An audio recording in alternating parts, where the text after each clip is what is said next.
नमस्कार दोस्तों, आप सभी का स्वागत है हमारे YouTube channel VCS basic physics में। आज के इस वीडियो में हम कक्षा 12 जो एनसीईआरटी की पाठ्यपुस्तक है उसके थर्ड चैप्टर विद्युत धारा में से एक टॉपिक लेकर चल रहे हैं। देखिए दोस्तों, आज का जो वीडियो है वो विभव मापी का एक अनुप्रयोग है और आज के इस वीडियो में आप देखेंगे कि किसी प्राथमिक सेल का आंतरिक प्रतिरोध किस तरीके से ज्ञात किया जा सकता है। देखिए, हम विभव मापी पहले पढ़ चुके हैं।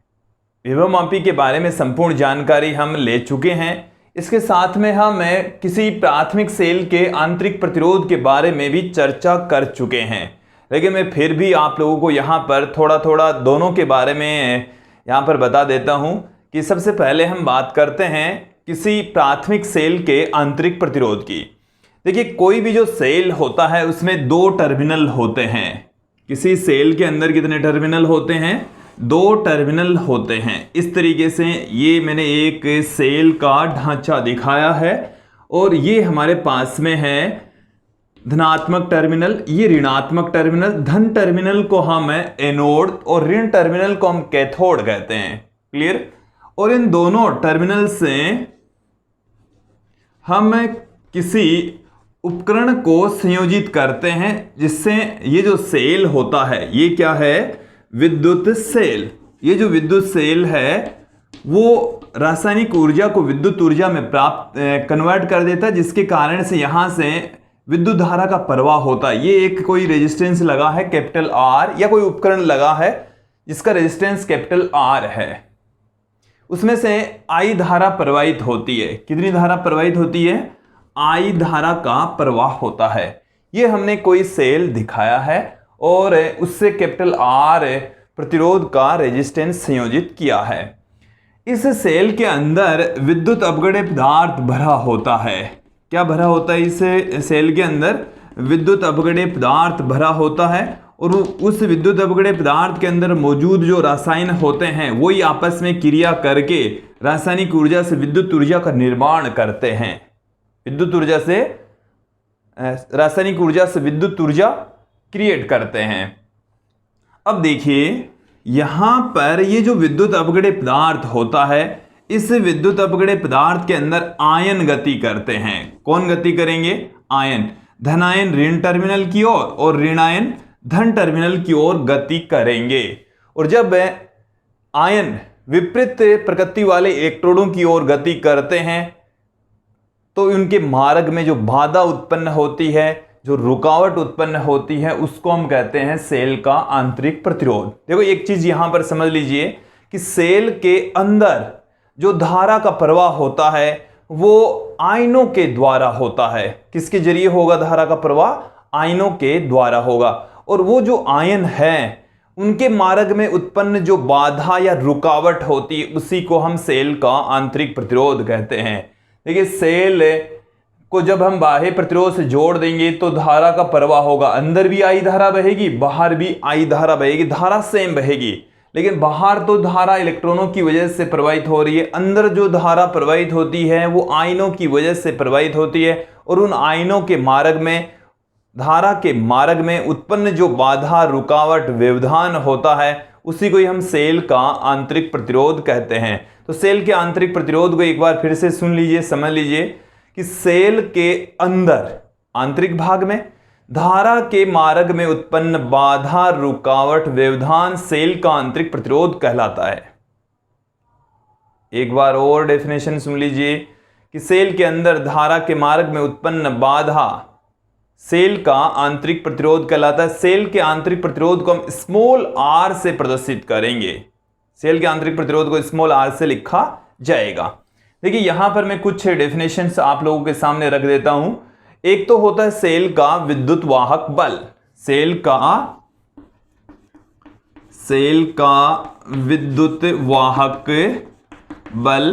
देखिए, ये एक तरीके का विभवांतर होता है, न कि बल। ये क्या है कि किसी प्रति एकांक धनावेश को सेल के बाह्य और आंतरिक परिपथ में पूर्ण चक्कर लगाने में किया गया कार्य सेल का विद्युत वाहक बल। मतलब यहां से आप कोई आवेश स्टार्ट करते हैं तो उस आवेश को यहां से यहां तक वापस एक पूरा राउंड लगाने में जितना भी कार्य करना पड़ता है उस कार्य को हम सेल का विद्युत वाहक बल कहते हैं।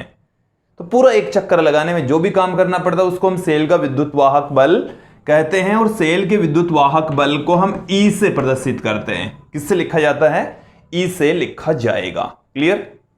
अब देखिए सेल का टर्मिनल विभवांतर, वैसे ये सब चीजें पढ़ चुके हैं फिर भी देख लीजिए सेल का टर्मिनल विभवांतर क्या है। सेल का टर्मिनल विभवांतर जिसे कैपिटल वी से लिखा जाएगा, कैपिटल वी से। इसकी डेफिनेशन क्या है कि बाह्य परिपथ में किसी आवेश को एक इलेक्ट्रोड से दूसरे इलेक्ट्रोड तक ले जाने में किया गया कार्य सेल का टर्मिनल विभवांतर कहलाता है। एक बार फिर से सुन लीजिए कि सेल के बाह्य परिपथ में, बाह्य परिपथ का मतलब यहां से यहां तक का जो परिपथ है ये बाह्य परिपथ हो गया, और इसमें किसी आवेश को एक इलेक्ट्रोड से दूसरे इलेक्ट्रोड तक ले जाने में किया गया कार्य सेल का टर्मिनल विभवांतर कहलाता है। इसे कैपिटल वी से प्रदर्शित करते हैं। एक बार फिर से सुन लीजिए कि सेल के बाह्य परिपथ में प्रत्येकांक धनावेश को एक टर्मिनल से दूसरे टर्मिनल तक ले जाने में किया गया कार्य सेल का टर्मिनल विभवांतर कहलाता है। क्लियर? अब मैं यहां पर बता देता हूं आपको सेल का आंतरिक विभवांतर। सेल का आंतरिक विभवांतर क्या है? आंतरिक विभवांतर मैं एक रिलेशन आप लोगों के सामने रखूंगा इसलिए ये सब कुछ बताया जा रहा है। आंतरिक विभवांतर को मैं स्मॉल वी से पुट कर दूं। आंतरिक विभवांतर को हम किससे पुट कर दें? स्मॉल वी से। तो सेल के अंदर दोनों इलेक्ट्रोडों के मध्य का जो विभवांतर है उसको हम सेल का आंतरिक विभवांतर कह रहे हैं, स्मॉल वी से पुट कर रहे हैं। किससे लिखा जा रहा है? स्मॉल वी से लिखा जा रहा है। अब ये सेल का जो आंतरिक विभवांतर होता है, दोनों टर्मिनल्स के बीच का जो विभवांतर होता है, देखो अंदर बाहर धारा आई बह रही है तो अंदर भी कितनी धारा प्रवाहित होगी? आई धारा प्रवाहित होगी। और अंदर का जो प्रतिरोध है वो कितना है? Small R. यहां का जो प्रतिरोध है वो है स्मॉल आर, जिसे हम सेल का आंतरिक प्रतिरोध कहते हैं। तो ये जो स्मॉल वी है, स्मॉल वी बराबर आ जाएगा इसमें से बहने वाली धारा आई और इसका प्रतिरोध कितना है? Small R. ये जो स्मॉल आर है वो सेल का आंतरिक प्रतिरोध कहलाता है। सेल का आंतरिक प्रतिरोध कहलाता है। अब देखो यहां से ये जो सेल का विद्युत वाहक बल होता है ये तो हमें बताता है कि सेल के किसी बिंदु से एक आवेश को पूर्ण चक्कर लगाने में जितना भी काम करना पड़ता है उसको हम सेल का विद्युत वाहक बल कहते हैं। कैपिटल ई से प्रदर्शित किया जाता है। क्लियर? फिर अब यदि यहां से किसी आवेश को यहां तक ले जाएं तो वो तो है टर्मिनल विभवांतर, और यहां से यहां तक लाएं वो है आंतरिक विभवांतर। तो ये सेल का विद्युत वाहक बल होता है वो टर्मिनल विभवांतर और आंतरिक विभवांतर के योग के बराबर होता है। टर्मिनल विभवांतर और आंतरिक विभवांतर के बराबर होता है। अब देखो आंतरिक जो विभवांतर है उसका मान तो है आई इंटू स्मॉल आर, क्योंकि यहां पर अंदर का जो रेजिस्टेंस है वो स्मॉल आर। और देखो कैपिटल वी का मान किसके बराबर होगा? यहां से धारा बह रही है आई और बाहर का जो रेजिस्टेंस है वो कितना है? Capital R. तो आई इंटू कैपिटल आर से इसको हम पुट कर सकते हैं। तो यहां पर देखिए इसको मैं क्या लिख दूं? E equal to V plus small V की जगह ही मैं सिर्फ वैल्यू पुट कर रहा हूं तो आई इंटू स्मॉल आर आ गया। मुझे वैल्यू चाहिए स्मॉल आर की। हमें किसका मान चाहिए? स्मॉल आर का मान चाहिए। तो स्मॉल आर की वैल्यू फाइंड आउट करने के लिए आई इंटू स्मॉल आर बराबर क्या आ गया? ई माइनस वी। और स्मॉल आर बराबर क्या आ गया? ई माइनस वी अपॉन में आई। और आई के स्थान पर यहां से देखिए आई बराबर हम क्या रख सकते हैं? कैपिटल वी अपॉन में आर रख सकते हैं। कैपिटल वी यहां पर टर्मिनल विभवांतर, आर यहां पर सेल के बाह्य भाग में लगा, सेल के सिरों पर लगा जो प्रतिरोध है वो है कैपिटल आर। तो स्मॉल आर बराबर क्या आ गया? ई माइनस वी अपॉन आई के स्थान पर वी बट्टे में आर। तो ये वी आ गया, बट्टे में आर है ये ऊपर चला गया। तो ये हमें मिल चुका है सेल के आंतरिक प्रतिरोध का formula, E minus V upon V into capital R. E यहां पर सेल का विद्युत वाहक बल, वी सेल का टर्मिनल विभवांतर और आर सेल के सिरों पर जुड़ा प्रतिरोध होता है। तो दोस्तों ये रिलेशन है वो आप लोगों को अच्छे से ध्यान में रखना है। ये अब हम यूज में लेंगे, प्रयोग में लेंगे। तो देखिए कैसे है। आज का जो हमारा अनुप्रयोग है वो है कि विभवमापी की सहायता से हम किसी प्राथमिक सेल का आंतरिक प्रतिरोध ज्ञात करेंगे, स्मॉल आर की वैल्यू ज्ञात करेंगे। स्मॉल आर का फॉर्मूला हमें मिल चुका है। हम विभवमापी का प्रयोग करते हुए स्मॉल आर का एक अन्य फॉर्मूला यहां पर देख रहे हैं। देखिए मैं यहां पर विभवमापी का निर्माण कर रहा हूं। ये हमारे पास में है विभवमापी का तार AC। देखिए इस तार को हमने नाम दिया है कि इस बिंदु को A, इस बिंदु को नाम दिया है C। तो ये जो तार है वो AC हो गया। इस तार की लंबाई कितनी होती है? 10 मीटर।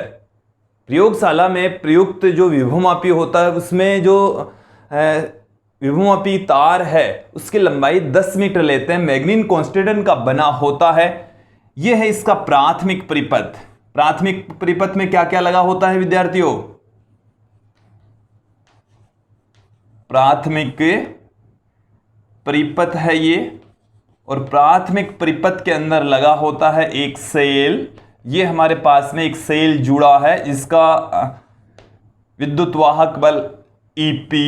ये हमारे पास में है एक कुंजी जिसे हम कैसे पुट कर दें, और ये हमारे पास में है एक धारा नियंत्रक। ये क्या लगा दिया हमने? धारा नियंत्रक। और धारा नियंत्रक को अंग्रेजी में रियोस्टेट कहा जाता है। RH से रिप्रेजेंट करते हैं। इसका प्रतीक चिन्ह इस प्रकार से होता है। ये A से लेकर C तक विभवमापी का 10 मीटर लंबा तार होता है। इसके समांतर क्रम में 1 मीटर लंबी स्केल लगी होती है। क्लियर? देखो यदि आप लोगों को विभवमापी नहीं समझ में आ रहा है तो हमने विभवमापी का भी वीडियो बनाया है। उस वीडियो में आप अच्छे से विभवमापी को समझ सकते हैं। देखिए अब आप आगे चलेंगे। यहां से देखिए हम क्या करेंगे, एक प्राथमिक सेल लेंगे। जिस प्राथमिक सेल का विद्युत वाहक जिसका आंतरिक प्रतिरोध हमें ज्ञात करना है वो सेल हमने लिया है। यहां पर इस सेल के समांतर क्रम में हम एक रेजिस्टेंस बॉक्स जोड़ेंगे। यहां पर हम क्या लगाएंगे? रेजिस्टेंस बॉक्स और एक अन्य कुंजी K2 यहां पर लगा देंगे। ये जो सेल हमने लिया है इसका विद्युत वाहक बल हम कंसीडर कर लें कितना है? E।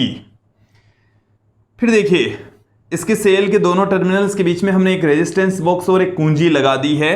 फिर ऋणात्मक टर्मिनल से हमने एक धारामापी और उस धारामापी से हमने जोड़ दिया है विसर्पी कुंजी को। किसको कनेक्ट कर दिया है? विसर्पी कुंजी को। और विसर्पी कुंजी इस तार AC पर जिस बिंदु पर संपर्क में आती है उस बिंदु को हमने नाम दे दिया B। विसर्पी कुंजी को अंग्रेजी में जॉकी कहा जाता है, J से प्रदर्शित करते हैं। क्लियर? यह है इसका परिपथ चित्र कि विभवमापी की सहायता से जब हम आंतरिक प्रतिरोध ज्ञात करते हैं तो उसका परिपथ चित्र इस प्रकार से होता है। इस तरीके से हम दिखाएंगे। क्लियर?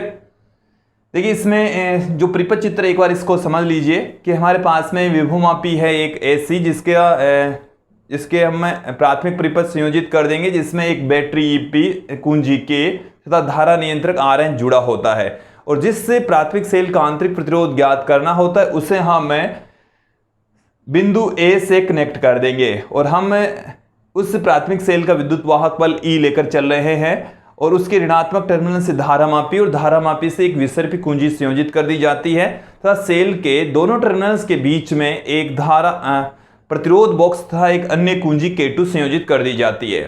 तो आपको परिपथ के बारे में संपूर्ण जानकारी प्राप्त हो चुकी है, समझ में आ गया होगा।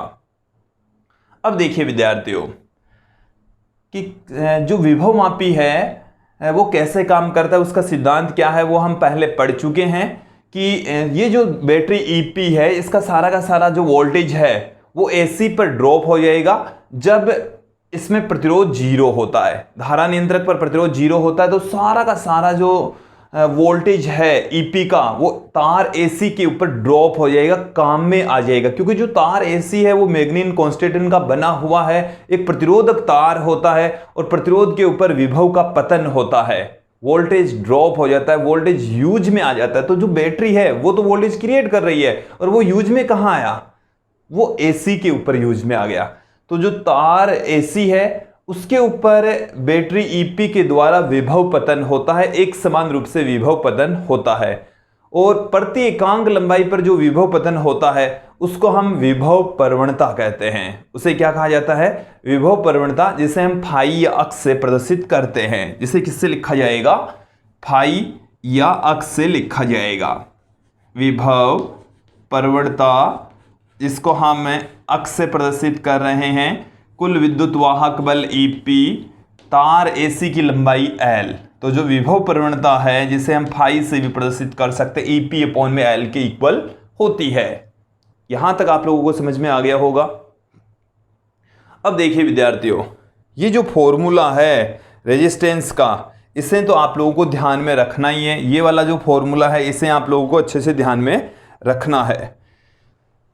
मैं अब यहां से इन सब को हटा देता हूं। देखिए फॉर्मूला देख लीजिए, E माइनस वी अपॉन में R। ये फॉर्मूला ही यहां पर हम अप्लाई करेंगे, ध्यान में रखना है। अब देखिए कैसे कोई विभवमापी काम करता है ये भी आप लोगों को समझना है। वैसे विभवमापी के सिद्धांत में हमने समझा दिया है, मैं एक बार फिर से समझा देता हूं, आप कंटिन्यू बने रहेंगे। दो तीन बार हम रिपीट कर चुके हैं, एक बार देखेंगे आप लोग। देखिए क्या है कि ये जो वोल्टेज है इस सेल का ईपी, वो इस तार एसी के ऊपर काम में आ रहा है। सारा का सारा किस पर यूज में आ रहा है? तार एसी के ऊपर यूज में आ रहा है, काम में आ रहा है। क्लियर? अब देखो, यदि हम इस कुंजी K2 को नहीं लगाते, नहीं लगाने का मतलब है सिर्फ सेल धारा आ रही है इधर से, ऐसे इस धारा मापी में से जा रही है। ये क्या है जी? क्या चीज है? धारा मापी है। धारा मापी, जिसको अंग्रेजी में गैल्वेनोमीटर कहा जाता है, इसलिए इसको जी से रिप्रेजेंट करते हैं। और ये धारा के संसूचन, मतलब धारा का पता लगाने के लिए यूज में लेते हैं। इसके अंदर जब धारा प्रवाहित नहीं होती तो मध्य भाग में इसका संकेतक रहता है। एक दिशा में धारा प्रवाहित होती है तो एक दिशा में विक्षेप आ जाएगा, दूसरी दिशा में धारा प्रवाहित होती है तो दूसरी दिशा में विक्षेप आ जाएगा। जब धारा प्रवाहित नहीं होती तो जो सुई है वो मध्य में रहेगी, शून्य विक्षेप को रिप्रेजेंट करेगी। क्लियर? अब जब ये कुंजी लगी हुई नहीं है तो यहां से कोई करंट फ्लो ही नहीं होगी, सारी की सारी करंट है वो इधर से या इधर से इस तरीके से जाएगी। क्लियर? हम क्या करेंगे कि इस धारा मापी में शून्य विक्षेप की स्थिति ज्ञात करेंगे। इसका जो शून्य विक्षेप आएगा उस स्थिति में जो भी संतुलित लंबाई होगी वो हम यहां पर ज्ञात कर लेंगे। जैसे हमने कंसीडर कर लिया कि जब कुंजी K2 को खुला रखकर हम K को लगाकर K2 को खुला रखेंगे तो जो E है इसका विद्युत वाहक बल ए बी के ऊपर ड्रॉप हो जाएगा। मतलब इस तार ए बी का विद्युत वाहक बल, मतलब इसके ऊपर वोल्टेज ड्रॉप, और इस सेल का विद्युत वाहक बल दोनों सेम होंगे। विद्यार्थियों ये चीजें हम विभवमापी के टॉपिक में पढ़ चुके हैं। तो यहां पर L1 लंबाई पर वोल्टेज ड्रॉप होता है। फिर हम क्या करेंगे, इस कुंजी K2 को और लगा देंगे। तो कुंजी K2 को लगाने का मतलब हो गया अब की बार जो वोल्टेज ड्रॉप होगा वो इसके सिरों पर वोल्टेज ड्रॉप और इसके इधर वोल्टेज ड्रॉप सेम होगा, और इसके इधर सिरों पर वोल्टेज ड्रॉप होता है वो होता है टर्मिनल विभवांतर। तो इसका जो टर्मिनल विभवांतर है उसके लिए हमें दूसरा रिजल्ट मिल जाएगा। पहले में जो पहला पार्ट है वो मैं आपके लोगों के सामने रखता हूं। देखिए क्या है, हम क्या कर रहे हैं, कुंजी K को लगाकर व कुंजी K1 को हटाकर, हटाने का मतलब है कि ये ऑफ की स्थिति में है। ये कौन सी स्थिति में है? ऑफ वाली कंडीशन में है। हटाकर धारा मापी में शून्य विक्षेप प्राप्त करते हैं। धारा मापी में शून्य विक्षेप प्राप्त करते हैं। शून्य विक्षेप प्राप्त करते हैं। जब शून्य विक्षेप प्राप्त करते हैं तो माना संतुलित लंबाई L है। माना संतुलित लंबाई क्या है? संतुलित लंबाई L1 है। हमने कितनी संतुलित लंबाई कंसीडर कर ली? L1 कंसीडर कर ली। तो इसका मतलब ये हुआ कि ए और बी के ऊपर जो वोल्टेज ड्रॉप है वो अक्स इंटू L1 होगा, अक्स इंटू L1। देखो ये वाला फॉर्मूला इसी से ही तो लिखा हुआ है एक तरीके से। इसके ऊपर पूरी के ऊपर वोल्टेज ड्रॉप होता है EP, तो अक्स इंटू पूरी लंबाई आ गई। अब यहां पर A और B के बीच में वोल्टेज ड्रॉप कितना होगा, अक्स इंटू L1। तो यही तो लिखा है, सिमिलर तरीके से हमने लिखा है। अब देखो जब इसमें से धारा प्रवाहित नहीं होती तो इस सेल का वोल्टेज, देखो ये क्या करता है, यहां पर वोल्टेज लगा है, ये इसका विद्युत वाहक बल है, ये तो कहता है धारा इधर प्रवाहित हो, ये वोल्टेज कहता है धारा इधर प्रवाहित हो, दोनों एक दूसरे की विपरीत दिशा में, और धारा प्रवाहित ही नहीं होगी। इसका मतलब हो गया कि इस तार AB पर वोल्टेज ड्रॉप और इसका विद्युत वाहक बल सेम होता है, दोनों का विद्युत वाहक बल क्या होगा, सेम। इसका मतलब ये हुआ कि सेल का जो विद्युत वाहक बल है तार VAB पर विभव पतन के बराबर होता है, और तार AB के ऊपर जो विभव पतन होता है वो अक्स L1 होता है। तो E का मान किसके बराबर आ गया, अक्स L1 के इक्वल आ गया, और इसे हमने दे दी इक्वेशन नंबर 1, समीकरण 1 दे दिया। समझ में आ गया यहां तक? आ जाना चाहिए, ये हम बार बार यूज में ले चुके हैं, अब तक तो समझ में आ ही जाना चाहिए। अब देखिए हम क्या करेंगे, कुंजी K2 को लगा देंगे, कुंजी K2 को और लगा देंगे। अब क्या करेंगे, कुंजी K2 को लगाने पर, K2 को लगाने पर अब देखिए यहां पर ये जो रेजिस्टेंस बॉक्स है इसमें से हमने निकाल लिया कोई प्रतिरोध R। कितना प्रतिरोध निकाल लिया, R। इसका मतलब ये हुआ कि ये जो सेल है उसके सिरों पर कैपिटल R प्रतिरोध लगा हुआ है। कितना प्रतिरोध लगा हुआ है, कैपिटल R प्रतिरोध लगा हुआ है। तो इसमें इसके ऊपर जो वोल्टेज ड्रॉप होगा कैपिटल R प्रतिरोध पर, वो इसका टर्मिनल विभवांतर होगा। वो इसका क्या होगा, टर्मिनल विभवांतर। अब देखिए विद्यार्थियों, इसके ऊपर वोल्टेज ड्रॉप है वो तो है टर्मिनल विभवांतर, जिसको हम कैपिटल V से लिख रहे हैं, क्लियर। और जब इस धारामापी में से विद्युत का प्रवाह नहीं होता तो इसके सिरों पर विद्युत वाहक बल और इसके इधर का विद्युत वाहक बल दोनों सेम होगा। तो इधर का विद्युत वाहक बल है वो तो है टर्मिनल विभवांतर, और इधर का जो विद्युत वाहक बल है हम कंसीडर कर लेते हैं कि नई जो संतुलित लंबाई है वो B' पर प्राप्त होती है और L2 लंबाई पर प्राप्त होती है। कितनी लंबाई पर प्राप्त हो रही है नई संतुलित लंबाई, L2 लंबाई पर, और नया जो बिंदु है वो B' प्राप्त हो रहा है। अब कुंजी K2 को लगाने पर तब प्रतिरोध बॉक्स में से कैपिटल R प्रतिरोध निकालने पर, प्रतिरोध बॉक्स, प्रतिरोध बॉक्स से कैपिटल R प्रतिरोध निकालने पर, कितना प्रतिरोध हमने निकाल लिया, कैपिटल R प्रतिरोध हमने निकाल लिया है। निकालने पर अब देखो सेल का टर्मिनल विभवांतर, सेल का टर्मिनल विभवांतर, टर्मिनल विभवांतर, टर्मिनल विभवांतर किसके बराबर होगा, हमने एक अलग से डायग्राम में भी समझाया, V बराबर IR होता है, वहां यहां पर भी V बराबर IR होगा। इसके अलावा देखिए सेल का जो टर्मिनल विभवांतर होगा इसको समझो आप।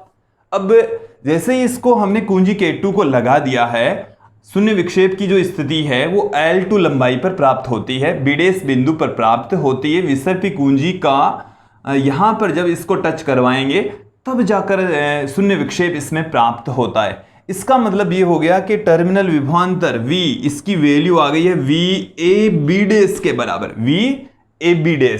मतलब अब की बार जो लंबाई है AB' पर जो वोल्टेज ड्रॉप होता है उसके बराबर इसका टर्मिनल विभवांतर होता है। और AB' के ऊपर कितना है, VAB', इसकी वैल्यू कितनी आ जाएगी, अक्स L2, अक्स L2, क्योंकि अक्स तो इसकी विभव प्रवणता सिमिलर, और संतुलित लंबाई अब की बार कितनी है, L2।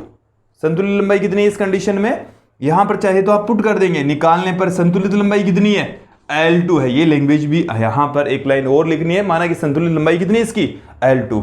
तब क्या आ जाएगा, V बराबर अक्स L2 आ जाएगा, V बराबर अक्स L2। तो टर्मिनल विभवांतर V बराबर अक्स L2 और सेल का विद्युत वाहक बल E बराबर अक्स L1 आ चुका है। देखो हमारे पास में दो फॉर्मूले आ चुके हैं, ये लैंग्वेज में अभी यहां से हटाने वाला हूं।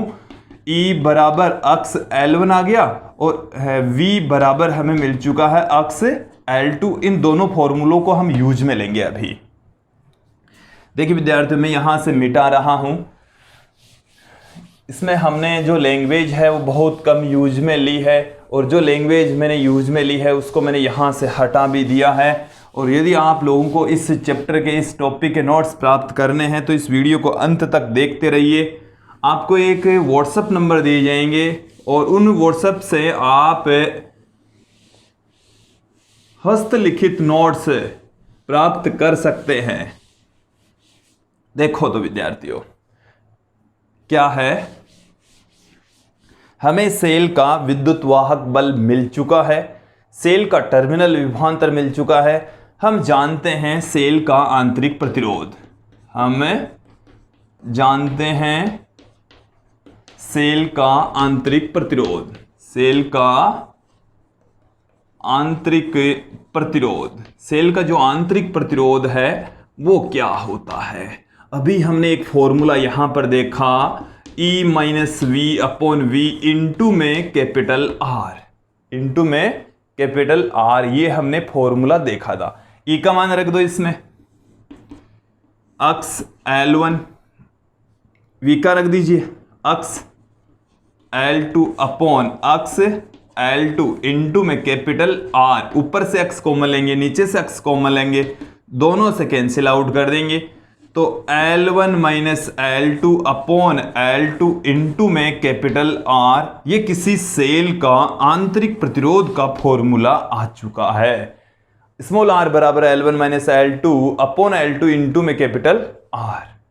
अब देखिए विद्यार्थियों, ये जो कैपिटल R होता है वो है प्रतिरोध बॉक्स में प्रयुक्त प्रतिरोध।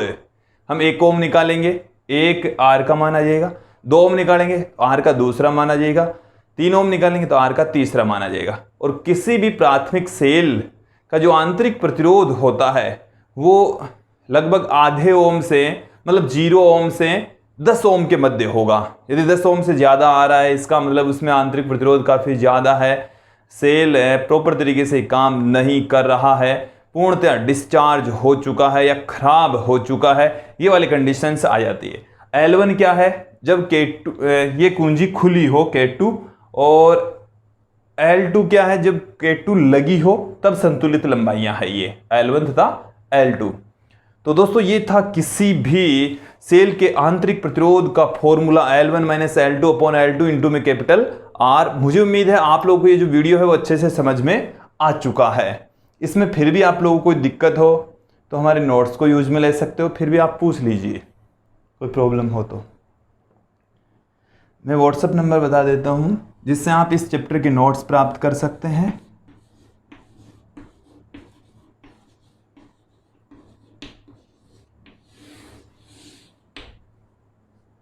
क्लियर? तो दोस्तों ये था हमारा आज का टॉपिक विभवमापी के अनुप्रयोग। इसमें हमने देख लिया है कि किसी प्राथमिक सेल का आंतरिक प्रतिरोध क्या होता है। अगला जो चैप्टर है वो हम स्टार्ट करेंगे कल से।